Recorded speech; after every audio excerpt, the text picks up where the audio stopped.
Hello. We're having a lorry day.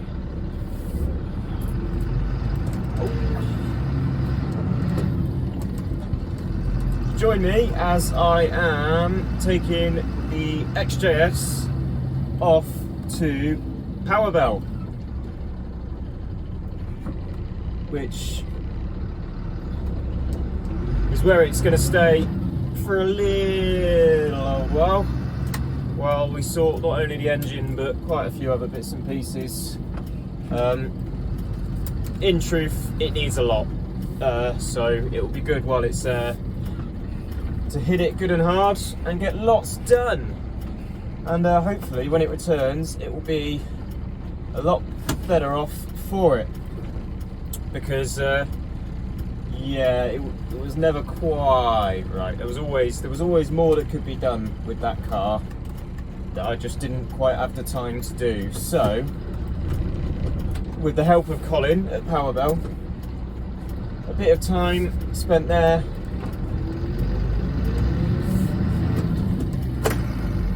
to hit everything really hard and tick off the wish list. That's going to be super useful, and yeah, we'll actually have a working XJS at some point, which we've never really had. It's always been carrying problems here and there. The pressure's off a little bit when it comes to time, because it doesn't actually need to be ready for the first rounds. Originally, the intention was to get the car done in time to race at Silverstone at the end of March, but thanks to recent developments, I don't need the XJS for Silverstone anymore. So it took a while to source an engine, and when I finally got the engine, it was right at the end of January, and the timing was a bit rotten because I shot off on holiday. I've shot off away for a few weeks.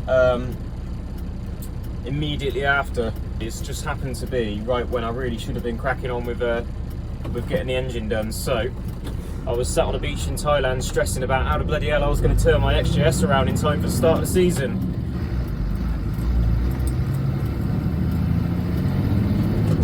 But that's not a concern anymore.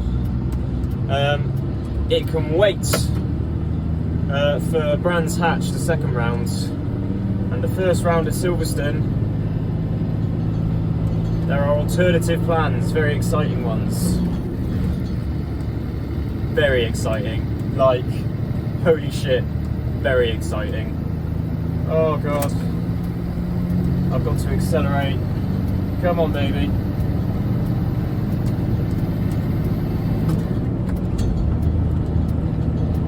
Oh, the joys of the truck. How I've missed it. Every slip road is a potential massive accident.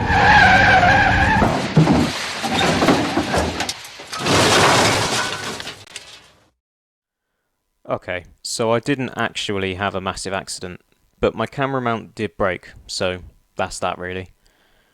I got the car to Powerbell, where I found 200 quid's worth of Jaguar's finest sat there waiting for me. And yeah, the broken rocker cover was included. What a deal. The plan was to strap some manifolds to this bog standard engine, chuck it in the car, pray that it made half decent horsepower, and then send it regardless. In theory, this isn't actually a downgrade, because my old motor was supposedly bog standard as well. But that thing went like the clappers. It was definitely making somewhere close to 300 horsepower, which wouldn't be outside of the realms of possibility for a standard engine, but it would make it a very, very special one. All of which serves to make me feel like even more of a bellend for blowing the thing up. Whilst I've been contemplating how depressing life in the XJS is going to be with 50 horsepower less, I've also been making very little time to devote to the XK8, so there's not much to report here. Meanwhile, on the XK8, the boot install is pretty much done now. I've got a nice little aluminium battery holder, and yeah, that's worked out pretty much how I wanted it to. Tidying up the electrics is taking a bit of time. I just need to put a bit more bit more effort, a few more cable ties and a few more cable clips into getting that all looking a bit neater, and she'll be good to go. Also worth mentioning, I've been a bit tactful with how I've done this.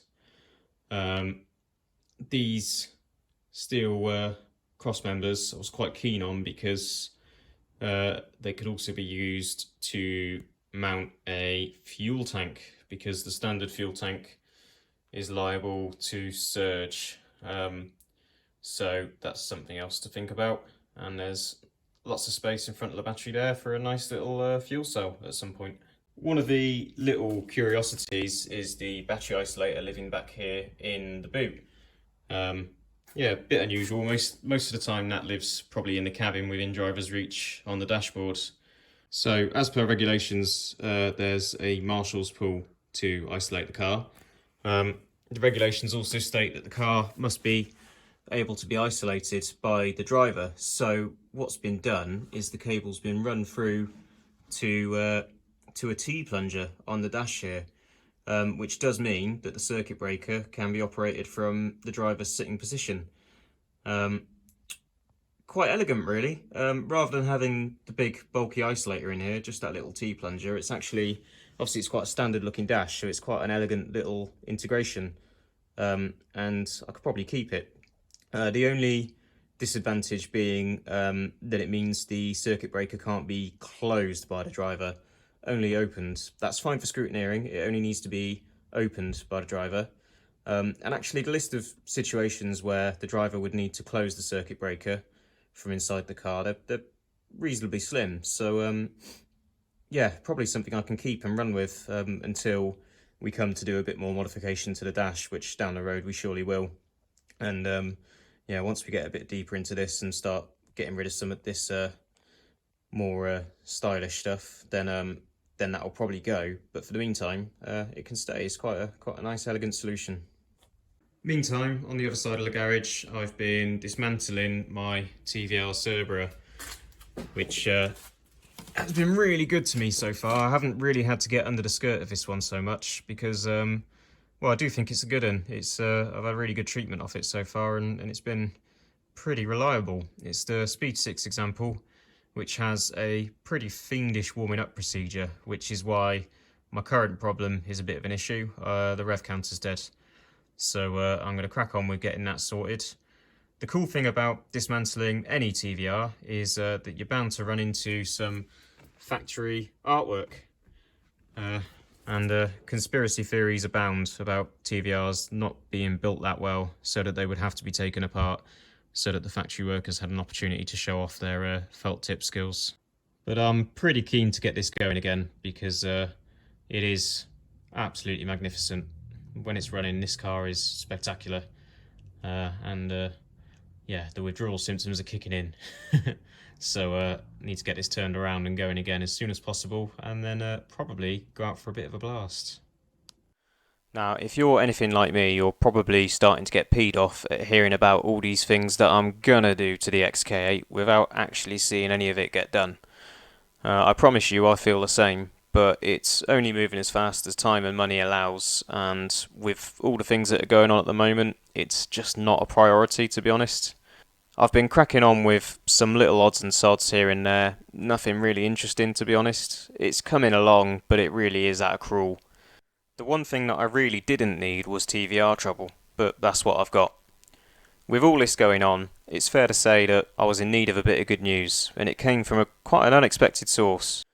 Now, you remember that busted up janky old rocker cover that was on the engine destined for the XJS? Clearly that had to go. So I took the rocker cover off of my old engine, and while it was off, we decided we'd have a bit of a closer look at the state of the top end. So we had a look at the cams and the bearings, and they'd actually survived. My oil starvation adventures at Donington had pretty much wrecked the engine. The bottom end was completely seized, and the sump was full of crankshaft bearing. So I'd sort of assumed that the cylinder head was going to be scrap, and we'd just use the new one. I mean, it was supposed to be completely standard, right? Well, on closer inspection, not only was my cylinder head intact, but it had actually had some really nice porting and skimming work done, which would go a long way to explaining why my old engine was so powerful. Obviously, nothing can be taken for granted, especially when using a cylinder head that's been put through the ringer like this one has, but it does at least give us half a chance at making decent power out of my 200 quid scrapyard engine. It was also amazing to see just how resilient these old engines are. I mean, obviously, a whole lap of Donington Grand Prix with no oil did eventually kill my main bearings, but the cylinder head was fine, and the cylinder bores didn't even look like they'd noticed. That's pretty incredible. Anyway, as I speak, the old engine's sat under a tarp round the side of Colin's shed. We've got all the bits off it that we need, and we're about to start building up the new engine. It will be ready for Silverstone at this rate. Bit of a shame that I've decided I'm going to be in the XK8. Oh yeah, I did mention that, didn't I? I'm going to be in the XK8 at Silverstone. I'd best hurry up and get it finished.